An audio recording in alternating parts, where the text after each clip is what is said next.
పర్యావరణాన్ని మనం పరిరక్షించుకోవాలి మనం. ఎందుకంటే రసాయనిక ఎరువులు, అదే రకంగా పురుగు మందులు ఇవన్నీ కూడా మనం జల్లడం వల్ల మన ఆరోగ్యం పాడైపోతుంది. నేల తల్లిని నిర్జీవం చేస్తా ఉన్నాం. ఈ ఆకుకూరలు ఇవన్నీ కూడా ఎంతో చక్కని చూడండి ఎన్ని వానపాములు ఉన్నాయో.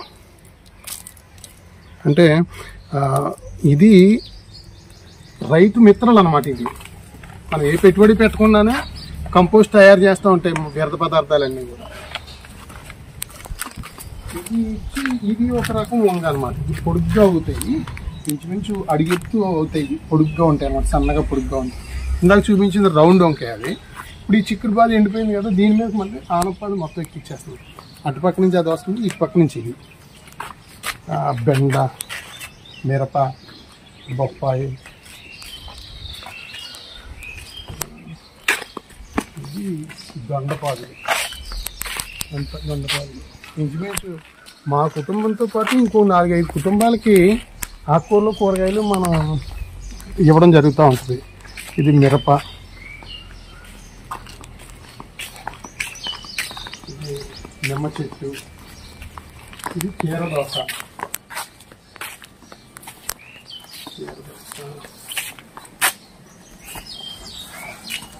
ఇది ఎంత అంటే అన్ని మెడిసిన్కి సంబంధించిన మొక్కలు కూడా మనం ఇంట్లో కూడా వేసుకోవచ్చు. చాలా ప్రతిదానికి కూడా ఎంతో ఉపయోగకరంగా ఉంటుంది. ఇది బత్తాయి చెట్టు, అదే రకంగా ఇది కూడా నల్లేరు.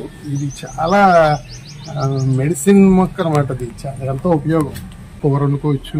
చూడండి కాకరకాయలు, అదే రకంగా బొబ్బరి చెట్టు అంటాం కదా, వంగ, కరివేపాకు, వంగ, జామ. ప్రతి మొక్కలు మన ఇంట్లో ఉండేలా మనం చూసుకోవాలి. మనకి ప్లేస్ లేదని అనుకోవద్దు. ఇలా చూడండి, ఈ గోడ మీద మనకి నష్టమే ఉంది. హ్యాపీగా వేసుకోవడం వల్ల మనం చక్కగా కోసుకోవచ్చు. ఇలా పెరిగిపోతాయి. ఈరోజు అంతర్జాతీయ పర్యావరణ దినోత్సవం సందర్భంగా నేను అందరికీ విజ్ఞప్తి చేసేది, మనం పర్యావరణాన్ని మనం పరిరక్షిస్తే మనం ఆరోగ్యంగా ఉంటాం, మనం బాగుంటాం. ఎందుకంటే ఈరోజు కలుషితమైనటువంటి ఆహారం తిని, విషపూరితమైన ఆహారం తిని మనందరూ అనారోగ్యాలు తెచ్చుకుంటున్నాం.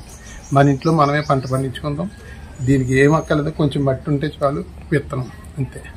దయచేసి ప్రతి ఒక్కరూ ఆచరిస్తారని తెలియజేస్తూ, వన మహోత్సవం సందర్భంగా, ప్రపంచ పర్యావరణ దినోత్సవం సందర్భంగా మరి గౌరవ ముఖ్యమంత్రి గారికి కూడా నేను కోరుతా ఉన్నాను.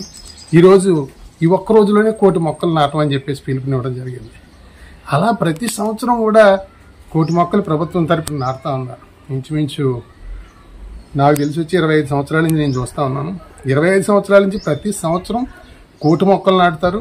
మొక్క నాటడం ఆ పేపర్ ఫోటోలు వరకునే పరిమితం అవుతాయి. మరి ప్రతి సంవత్సరం నాటిన 1 కోటి మొక్కలు ఏమవుతున్నాయని చెప్పేసి ఆలోచించాలి అందరూ కూడా. మరి నా విజ్ఞప్తి, నాటిన మొక్కకు ఒక లెక్క ఉండాలి. ప్రతి 3 నెలలకి ఒకసారి నాటిన మొక్క అది ఏ రకంగా పెరిగిందనేది ప్రభుత్వం కింద స్థాయి నుంచి ఫోటోలు తెప్పించుకుని దానికి ఒక సిస్టమ్. బూరుపుడి గ్రామంలో ఈ రోజు 1000 మొక్కలు నాటారు. ఆ 1000 మొక్కలు ప్రతి ఫోటో 3 నెలలకు ఒకసారి రావాలి. అలాగే మొత్తం రాష్ట్ర వ్యాప్తంగా అన్ని గ్రామాల్లోని ఫోటోలు అప్లోడ్ చేయాలి. ఆ ఎన్ని చనిపోయిన దాంట్లో మళ్ళీ మొక్క వేయాలి. దానికేమో ఫెన్సింగ్, రక్షణ కవచం, నీళ్లు పోసేయాలి. ఇవన్నీ కూడా చేయాలి. ఇవన్నీ జరుగుతున్నాయి, ఎక్కడ పేపర్లో జరుగుతున్నాయి తప్పించి ఆ గ్రౌండ్ లెవెల్లో జరగట్లేదు. నిజంగా గ్రౌండ్ లెవెల్లో జరిగితే అసలు మొక్క వేయడానికి ప్లేస్ ఏముండదు. ఇప్పుడు అంటే ఇది కూడా ముఖ్యమంత్రి గారు చెప్పినట్టు ఏంటంటే, సంపద సృష్టించడం అనేది కూడా మొక్కల ద్వారా మనం చేయొచ్చు. ఇప్పుడు గత 25 సంవత్సరాల నుంచి, అంటే ఇంకా ముందు నుంచి కూడా ప్రతి సంవత్సరానికి 1 కోటి మొక్కలు నాటుతూ ఉంటే ఇంచుమించు కోట్లాది మొక్కలు ఇవాళ వృక్షాలు అవుతాయి. ఆ వృక్షాలు మనం నరికి మళ్ళీ అమ్మడం కూడా చేయొచ్చు. కానీ ఒక మొక్క నరికేమంటే 10 మొక్కలు వేయాలి. 10 మొక్కలు మనం బతికించాలి, పెంచాలి. ఆ రకంగా కోట్లాది మొక్కలు నుంచి ఆదాయం, వేల కోట్ల రూపాయల ఆదాయం వచ్చి ఉండేది ఈ రోజు. కాబట్టి ప్రభుత్వం ఈ రోజు నుంచి అయినా సరే వేసిన మొక్కకు లెక్క ఉండాలి. ఆ మొక్క పర్యవేక్షణ, ఆ మొక్క ఎన్ని సంవత్సరాలకు ఆదాయం వస్తుంది, దాని బాధ్యత అన్ని కూడా చేయాలి. ఎందుకంటే ఉపాధి హామీ పథకంలో మొక్కల పెంపకానికి అద్భుతమైన ప్రణాళిక ఉంది, అద్భుతమైన నిధులు ఉన్నాయి.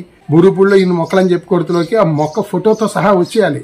రాష్ట్ర వ్యాప్తంగా కూడా అదొక సిస్టమ్ ఏర్పరిస్తే తప్పనిసరిగా మొక్కలు పెరుగుతాయి, మంచి పర్యావరణం వస్తుంది, మంచి ఆక్సిజన్ వస్తుంది, అందరికీ ఆరోగ్యం వస్తుంది అని చెప్పేసి. అన్నిటికంటే ముఖ్యం ఆరోగ్యంతో పాటు ఆదాయం కూడా వచ్చే అవకాశం ఉంటుంది. కాబట్టి ఈ దిశగా కూడా ప్రభుత్వం ఆలోచన చేయాలని, చాలామంది నేను చెప్పిన ఇంటి పంట మొక్కలు వేయండి అని చెప్పేసి అంటే కోతులు ఎక్కువ ఉన్నాయని చెప్పేసి అంటున్నారు.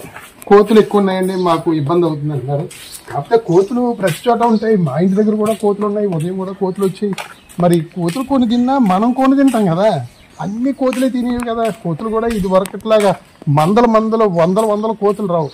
ఇళ్ళ దగ్గర గ్రామంలో ఉన్న చోట 4-5 కోతులు వస్తాయి, లేదా 10 కోతులు వస్తాయి, ఒక కోత వస్తాయి. అవి కొన్ని తింటాయి కోతులు, కొన్ని మనం తింటాం, నష్టమే ఉంది. కోతులు పేరు మీద కోతులు వంక పెట్టుకుని మొత్తానికి మనం అసలు ఇంటి పంట మానేస్తాం. కాబట్టి ప్రతి ఒక్కరు కూడా మన ఇంట్లోనే మనం ఆకుకూరలు కూరగాయలు పండించి అందరూ ఆరోగ్యంగా ఉండాలని చెప్పేసి. చూడండి, చెట్టు మీద కూడా ఎక్కించాం.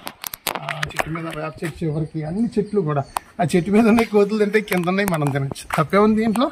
ఇప్పుడు పైన గ్రీన్ అవ్వాలని చెప్పేసి ఇంటి దగ్గర హీట్ వస్తుందని మేము మళ్ళీ క్రేపర్స్ ఎక్కిస్తున్నాం. పైన అంతా వచ్చే సంవత్సరం వర్షాకాలానికి ఫుల్ గ్రీన్ అయిపోద్ది పైన అంతా. ఇది పుష్పాదు. అదే రకంగా మొత్తం ఇల్లంతా కూడా మొక్కల కిందే ఉంటుంది. మంచి ఆరోగ్యం ఉంటుంది, మంచి ఆనందం ఉంటుంది మొక్కల పెంపకంలో.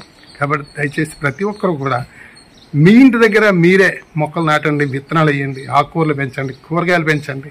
ప్రపంచ పర్యావరణ దినోత్సవం సందర్భంగా మరొకసారి మొక్కలు నాటుదాం, ఆరోగ్యంగా ఉందాం.